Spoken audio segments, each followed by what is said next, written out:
नमस्कार,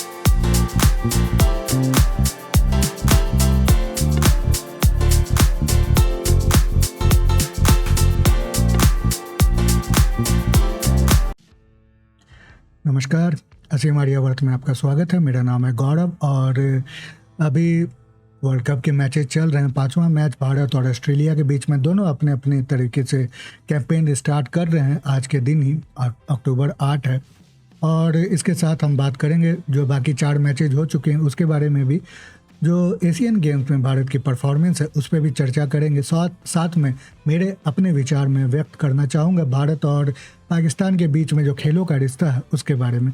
तो चलिए और इसको थोड़ा डिटेल में जानते हैं। सबसे पहली बात, सभी को अभी नज़र इसी पे है। ऑस्ट्रेलिया ने 184 रन बनाए हैं 8 विकेटों के नुकसान पे और 47 ओवर हो चुके हैं। इन्होंने टॉस जीता था और बैटिंग चूज़ की थी, लेकिन बहुत ही ख़राब हालत है, बहुत ही ख़राब उनकी बैटिंग रही है। मात्र 2 ही बैट्समैन हैं, डेविड वार्नर और स्टीव स्मिथ, जिन्होंने 40 का आंकड़ा पूरा किया है। तो भारतीय बॉलिंग जो है शानदार आज उन्होंने खेल दिखाया है। इकॉनमी सबकी बहुत ही अच्छी रही है, एक हार्दिक पांड्या को छोड़ के जो 2 ओवर में पिट गए थे, लेकिन उनके अलावा रविचंद्रन अश्विन वो आए हैं। उसके साथ ही एक और चेंज आया है, वो है भारत के बैटिंग लाइनअप में ईशान किशन है। सुमन गिल को डेंगू हुआ था तो इसीलिए वो अभी नहीं खेल रहे हैं। तो उम्मीद है कि बॉलिंग के परफॉर्मेंस के बाद बैटिंग इतनी तगड़ी है भारत की, तो आराम से ये टारगेट अचीव कर लेंगे और धाकड़ शुरुआत होगी। लेकिन बात है कि ऑस्ट्रेलिया की बॉलिंग भी बहुत तगड़ी है। अब ये तो 5वां मैच है। जो वर्ल्ड कप की शुरुआत है वो तो धाकड़ मैचों से ही हुई है। तो पहला मैच जो हुआ था वो इंग्लैंड और न्यूजीलैंड के बीच में हुआ था और ये 282 का जो रन टारगेट दिया था इंग्लैंड ने, वो न्यूजीलैंड ने बहुत ही ज़बरदस्त तरीके से मात्र 1 विकेट खो के 36 ओवर में ही 283 रन उन्होंने बना दिए थे। तो 2019 में यही दोनों टीमें फाइनल खेली थी और इंग्लैंड ने हरा के न्यूजीलैंड को वर्ल्ड कप जीता था। तो उस दिन का बदला आज लिया है और यहाँ पे इंग्लैंड के सभी प्लेयर्स कुछ ना कुछ तो कंट्रीब्यूट किया उन्होंने, लेकिन कोई खड़े नहीं रहे। एक जो रूट को छोड़ के 77 उन्होंने रन बनाए हैं। तो एंकर पारी खेली लेकिन और कोई टिक नहीं पाया। न्यूजीलैंड के तरफ से इंग्लैंड में बेन स्टोक्स नहीं खेल रहे थे और न्यूजीलैंड में आपके केन विलियमसन जो उनके मेन कैप्टन है वो नहीं खेल रहे थे। तो टॉम लैथम जो है वो उनकी जगह यहाँ पे कैप्टनसी कर रहे हैं और उनके बदले सचिन रविंद्रा को जगह दी गई थी टीम में। ओपनिंग इन्होंने किया है और देखिए कितनी ज़बरदस्त इनकी शुरुआत रही है। मतलब वर्ल्ड कप के पहले मैच में और इनका भी पहला मैच 123 रन की सेंचुरी वाली पारी इन्होंने खेल ली है। डेवॉन कॉनवे ने भी 152 रन बनाए, बहुत ही इनके लिए भी ऐतिहासिक दिन रहेगा। तो 2 सेंचुरीज करके मैच न्यूजीलैंड ने जीत लिया। शानदार बल्लेबाजी थी यहाँ पे। दूसरा मैच था पाकिस्तान और नीदरलैंड के बीच में। अब ये मैच कोई असाधारण तो नहीं था क्योंकि सभी को पता था पाकिस्तान जीत जाएगी, लेकिन नीदरलैंड ने फिर भी पाकिस्तान को बहुत ही एक तो टक्कर दी है। खासकर बैटिंग के लाइनअप में अभी देखें तो टॉप जो 3 बैट्समैन हैं उनमें से कोई नहीं चल पाया। बाबर आजम कहते हैं कि ये बड़े टीमों के सामने नहीं चल पाते, ये तो अभी छोटे टीमों के सामने भी नहीं चल रहे हैं। और उसके बाद जो एक और बात रही है इसमें कि नीदरलैंड ने 205 रन बना दिए थे। पाकिस्तान की बॉलिंग बहुत तगड़ी है, फिर भी इन्होंने 205 रन बना दिए थे। ये तो क्वालिफाई करके आ रहे हैं और पाकिस्तान इतनी तगड़ी टीम है। बॉलिंग के मामले में तो उनको कहा जाता है कि सबसे स्ट्रांग उनकी बॉलिंग लाइनअप है, लेकिन फिर भी इतनी ज़बरदस्त तरीके से पाकिस्तान का परफॉर्मेंस, मतलब न्यूजीलैंड के तो क्रेडिट देना चाहिए, लेकिन कहा जाता है पाकिस्तान के अपने एक्सपर्ट कहते हैं कि पाकिस्तान जब भी किसी टीम के साथ खेलती है तो उस लेवल में आ जाती है। स्ट्रांग टीम रहेगी तो स्ट्रांग खेलेगी, वीक टीम रहेगी तो वीक तरीके से वो भी खेलना शुरू कर देती है। तो एडॉप्ट कर लिया जाता है अपने अपोनेंट का ही तरीका। बांग्लादेश के बीच अफ़गानिस्तान के बीच तीसरा हुआ था, तो इसमें तो कोई ख़ास चेंजेज या कुछ और बातें स्पेशल नज़र नहीं आई है। अफ़गानिस्तान हारना ही था इसको, तो बांग्लादेश इससे तगड़ी टीम है और वही हुआ। चौथी वो बहुत ही शानदार रही, तो 428 रन, जो कि कहे कि वर्ल्ड रिकॉर्ड बन चुका है साउथ अफ्रीका का सबसे हाईएस्ट और वर्ल्ड का सबसे हाईएस्ट टोटल एक दिवस में, वो 428 है। और जब साउथ अफ्रीका ने ये बनाया था, इसमें खास बात ये रही कि 3 इनके प्लेयर्स उन्होंने सेंचुरीज ठोक दिए। खासकर एडन मैक्रम जो है, उनका सेंचुरी सबसे खास है। मात्र 54 गेंदों में उन्होंने 106 रन 196 के स्ट्राइक रेट पे बनाए हैं। बहुत ही तेज पारी उन्होंने खेली है और इस वजह से 428 रन श्रीलंका के विरुद्ध। अब श्रीलंका के साथ जब इन्होंने बैटिंग करनी शुरू की थी तो इनके विकेट जल्दी जल्दी गिरने लगे थे, लेकिन फिर भी 326 का तो इन्होंने भी ये प्रूव कर दिया है कि ये विदाउट फाइट वो नहीं जाने वाले हैं। फिर भी रन इतना ज़्यादा था, बॉलिंग में बहुत सुधार करने की ज़रूरत है श्रीलंका को, तो 102 रन से हार गए। तो अब 5वां मैच तो भारत और ऑस्ट्रेलिया के बीच में चल ही रहा है, तो उसका भी अब देखते हैं। 50 ओवर पहली इनिंग ख़त्म होने वाली है। अब बात करेंगे हम एशियन गेम्स में। तो मैंने इससे पहले वीडियो बनाया है कि एशियन गेम्स में भारत की परफॉर्मेंस किस लिए बढ़ी है। स्पॉन्सरशिप बढ़ रहे हैं, प्राइवेट जो लोग हैं, प्राइवेट बिजनेसेस हैं, वो सपोर्ट कर रहे हैं, साथ में गवर्नमेंट का भी सपोर्ट काफ़ी देखने को मिल रहा है। बहुत सारी ऐसे लीग्स चलाई जा रही हैं। खेलो इंडिया की वजह से भी काफ़ी छोटे छोटे जगहों से भी एथलीट बाहर निकल के आ रहे हैं, नेशनल लेवल तक वो पहुंच रहे हैं, इंटरनेशनल लेवल तक पहुंच रहे हैं। तो वो सारी बातें मैंने बताई थी। अब देखिए उसी का नतीजा क्या हुआ। तो एशियन गेम्स हांगजू में चल रहा था। ओवरऑल जो टैली है वो 107 मेडल्स भारत ने जीते हैं, जिसमें 28 स्वर्ण, 38 रजत और 41 कांस्य पदक भारत ने जीते हैं। ये इतिहास में सबसे ज़्यादा ये मेडल्स हैं भारत के लिए एशियन गेम्स में। चौथे रैंक पे आई है। सबसे ऊपर चाइना, ऑब्वियस सी बात है, जापान और कोरिया है। तो बहुत ही अच्छा इस बार भारत के लिए ये रहा है एशियन गेम्स। अगर इतिहास में जाके देखें तो सबसे पहले एशियन गेम्स भारत में ही शुरू हुए थे और पहले एशियन गेम्स में पहली रैंकिंग थी भारत की।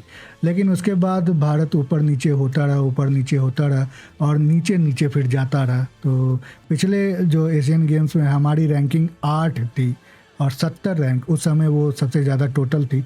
लेकिन अभी 37 मेडल जोड़ के हमने टॉप फिर से उससे भी ऊपर रिकॉर्ड बना दिए हैं। तो ये एक इम्प्रूवमेंट का हमें पैटर्न दिखाई पड़ रहा है। तो आगे उम्मीद है कि और भी इससे ज़्यादा हम मेडल जीतते रहेंगे। और सबसे और बड़ी बात होगी कि ओलंपिक्स में हमारे एथलीट्स को बहुत ही ज़्यादा उनके अंदर कॉन्फिडेंस होगा, वो वहाँ पे भी मेडल जीत सकते हैं। तो खासकर एशियन गेम्स मैं कॉमनवेल्थ गेम्स से ज़्यादा प्रेफर करता हूँ। कॉमनवेल्थ वैसे भी नहीं खेलना चाहिए, वो उन लोगों का है जो देश ब्रिटेन की कॉलोनी हुआ करते थे। तो क्वीन या जो किंग है उनके, वो वही शुरुआत करते हैं। तो मुझे नहीं लगता है कि भारत को उस तरह के मतलब अंदाज में वहाँ खेलना चाहिए, बॉयकॉट कर देना चाहिए। हम उनकी कॉलोनी तो है नहीं। और ओवरऑल जो कंपटीशन भी है तो ब्रिटेन और ऑस्ट्रेलिया, कनाडा, यही 3 जो हैं देश वो कंपटीशन के लायक हैं, लेकिन उसके आगे बाकी कोई खास वहाँ कंपटीशन देखने को नहीं मिलता है। अब आते हैं बात कि पाकिस्तान और भारत के बीच के खेलों के रिश्तों में। तो सबसे पहली बात तो पहले हमें जो इतिहास है उसको तो देखना ही पड़ेगा। 1947 में भारत के टुकड़े करके पाकिस्तान को बनाया गया था रिलीजन नाम पे। लेकिन उसके बाद से वो जो रिलीजन वाला भी एंगल और साथ में एक राइवलरी, पाकिस्तान अपने आप को भारत से के समांतर समझता है और हमेशा से समझता रहा है। तो भारत जैसे अगर क्रिकेट में आगे बढ़ रहा था तो पाकिस्तान ने भी शुरू कर दिया था, हॉकी में पाकिस्तान ने भी, तो इसी तरह उस समय। लेकिन आज की जो हालत है वो वैसी नहीं रही। और इसके साथ ही हम ये भी बात करते हैं कि भारत और पाकिस्तान में हमेशा रिश्ते अच्छे होने चाहिए। बहुत सारे अमन के आशा वाले लोग हैं, वो चाहते हैं भारत में क्रिकेट हो, फुटबॉल हो, पाकिस्तान के साथ उनकी टीम यहाँ आए, IPL खेले, हॉकी खेले, कबड्डी खेले और यहाँ के बॉलीवुड में भी काम करे, हम वहाँ जाए, बायलैटरल सीरीज खेले। तो वो 80, 90, 2000 के दशकों में जो हुआ करता था वैसा ही फिर से रिटर्न। लेकिन बात ऐसी है कि हम अब उस जगह पे नहीं रहे। और उसका कारण ये है, सबसे पहली बात, ये भारत में हुआ करता था किसी समय, जहाँ पे 222 यानी सबसे बड़ी कंटीजेंसी जो थी वो जाती रहती थी, कंटीजेंट हमारे एथलीट्स के या ऑफिशियल्स के। ये अब पाकिस्तान में हो रहा है, जो एशियन गेम्स में उन्होंने 222 लोगों को भेजा है, और सारे के सारे खिलाड़ी नहीं होते, इसमें ऑफिशियल्स होते हैं, और हम भी भेजा करते थे। इससे होता है क्या कि उस समय ऐसा होता था कि आपको पता होता था कि आप मेडल तो जीतेंगे नहीं, तो ऑफिशियल्स चले जाते थे अपने परिवार को लेके टूरिज्म के नाम पे। तो वैसे तो खेल के लिए जा रहे हैं, लेकिन घूमना फिरना ज़्यादा रहता था। तो वही हालत आज पाकिस्तान की भी है। उसी तरह अगर एशियन गेम्स में पाकिस्तान की परफॉर्मेंस देखें तो वही मेडल टैली में अगर हम देखें तो भारत चौथे नंबर पे है, लेकिन पाकिस्तान का अगर देखें तो आपको अफ़गानिस्तान के भी नीचे आज पाकिस्तान नज़र आ रहा है, और मात्र 3 मेडल्स जीते हैं, बस 3, और उसमें भी कोई स्वर्ण पदक है ही नहीं, ना स्क्वाश में, ना हॉकी में, ना क्रिकेट में। सब में वो मतलब मेडलों से हाथ धो बैठे हैं, स्वर्ण पदक से। और क्रिकेट में तो उनको मेडल भी नहीं मिला। बताइए आप, क्रिकेट में उनको मेडल नहीं मिल रहा। तो अजीब सी बात है पाकिस्तान के खेलों की। और जब इतिहास में देखें पाकिस्तान के एशियन गेम्स का जो परफॉर्मेंस रहा है, तो वो भी एक समय शुरुआत उन्होंने की थी। पहले में तो उन्होंने पार्टिसिपेट ही नहीं किया था, लेकिन उसके बाद से उनकी रैंकिंग ठीक ठाक रही है। और उसके बाद देखें ये रैंकिंग यहाँ पे, सॉरी, उसके बाद जो ख़राब इनकी रैंकिंग हुई है 1994 के बाद से अभी 31वें रैंक पे हैं। और इससे पहले जो 2018 में हुआ था उसमें 34वें रैंक पे थे। तो रैंक इम्प्रूव तो हुई है, लेकिन बहुत ही घटिया रैंकिंग अभी भी है। पाकिस्तान 25 करोड़ लोगों का देश है, 22 का भी बोला जाता, कभी 25, पता नहीं, उनकी अपनी भी सेंसस गड़बड़ रहती है, लेकिन इनकी हालत ख़राब है। और बस खेलों की बात नहीं है, इकॉनमी भी देखे तो इनकी वित्तीय स्थिति वो भी बहुत ही ख़राब है। उनके पास पैसा नहीं है, उनके चाहे इमरान खान हो, चाहे शहबाज शरीफ हो, चाहे अभी जो वहाँ पे केयर टेकर गवर्नमेंट है, सारे के सारे लोग बाहर जाके भीख मांग रहे हैं। चाहे अमेरिका जाते हैं, चाहे यूरोप जाते हैं, चाहे चाइना जाते हैं, चाहे अरब देशों के पास जाते हैं, तो वहाँ से भीख मांगते हैं। लेकिन ना इनके पास कोई तरीका ही नहीं है इनके पास कि अपनी इकॉनमी सुधार पाए। और अभी तो अफ़गानिस्तान के जो करेंसी है वो भी इनसे ज़्यादा मजबूत हो चुकी है। दूसरा है इनके यहाँ टेररिज्म और इनके जो सिक्योरिटी के हालात है बहुत ही ख़राब है। अब लोग कहेंगे तो भारत में भी हो रहा है, पाकिस्तान, दोनों एक जैसे ही हैं। दोनों के यहाँ आतंकवादियाँ टारगेट करते हैं आम लोगों को। ऐसी बात नहीं है, पाकिस्तान भारत में करवाता है, और वही जो लोग हैं आज उनके यहाँ सरदर्द बन चुके हैं। तो हिलरी क्लिंटन ने एक बार कहा था कि आप जब अपने बैकयार्ड में सांप पालेंगे तो वो आपको ही डसेंगे। तो वही बात, आज वही हालत पाकिस्तान की हुई है। तालिबान इनके बेस्ट फ्रेंड हुआ करते थे, कभी कभी कंट्रोल में रखते थे तालिबान को। आज उसी की टीटीपी इनकी हालत ख़राब कर चुकी है। और आपको याद ही होगा कि श्रीलंका के टीम की बस के ऊपर जो अटैक हुए थे, उसके बाद 10 सालों तक वहाँ पे इंटरनेशनल क्रिकेट नहीं हुई थी। अब ये भी देख ले, ये है डेरा गाजी खान नाम जगह है इसका, और जगह का नाम। और यहाँ पे न्यूक्लियर बॉम्ब्स या न्यूक्लियर वेपन्स वो बनाए जाते हैं, और यहाँ पे भी धमाके सुनने को मिले हैं। और यहाँ पे आपको देख सकते हैं कि पुलिस की गाड़ियाँ उसी जगह की, ये उसी क्षेत्र का ये नज़ारा है। बहुत 2-3 धमाके वहाँ सुनाई दिए। कुछ लोगों का कहना है कि मिसाइल जो टेस्ट कर रहा था पाकिस्तान, शाहीन, वो आके गिरा है। किन्हीं को लगता है कि ड्रोन से हमला हुआ है, किसी को लगता है कि आतंकवादी गतिविधियां हैं, तो जिसके कारण यहाँ पे बम फूटे। लेकिन पुलिस ने या वहाँ की सिक्योरिटी फोर्सेस ने पूरी तरह से उसको कॉर्डन ऑफ कर दिया है।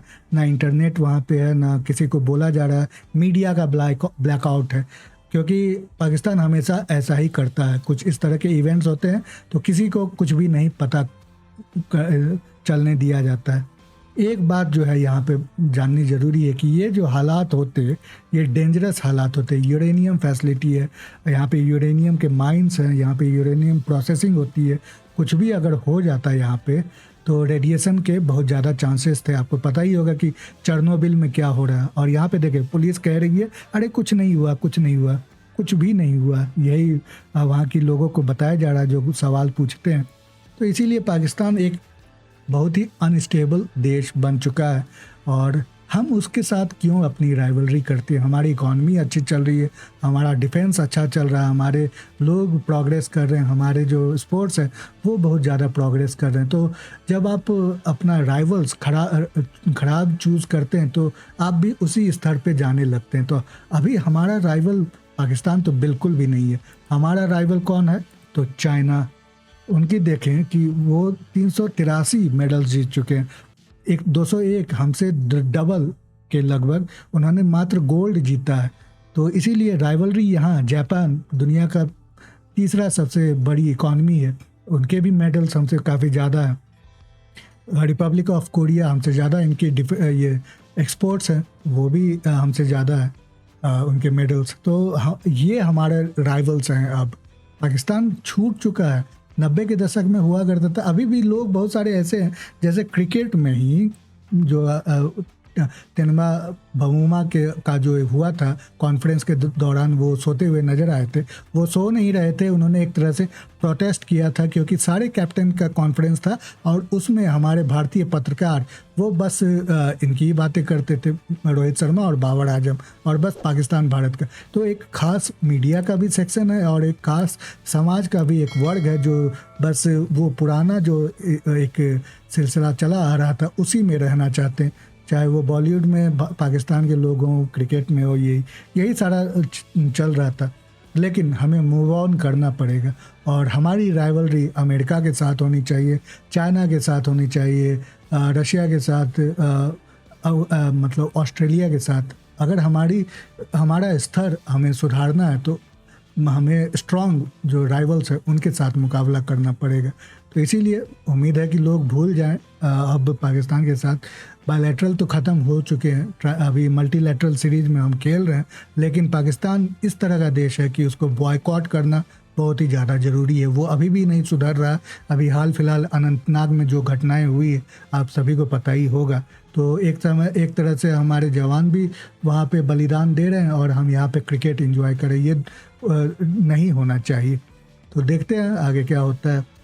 ये सारी बातें आपके सामने मैंने रखी है। तो फिर से जब ये मैच ख़त्म होता है तो फिर से हम आपके सामने हाजिर होंगे उस मैच के बारे में थोड़ा डिटेल एनालाइज करने के लिए।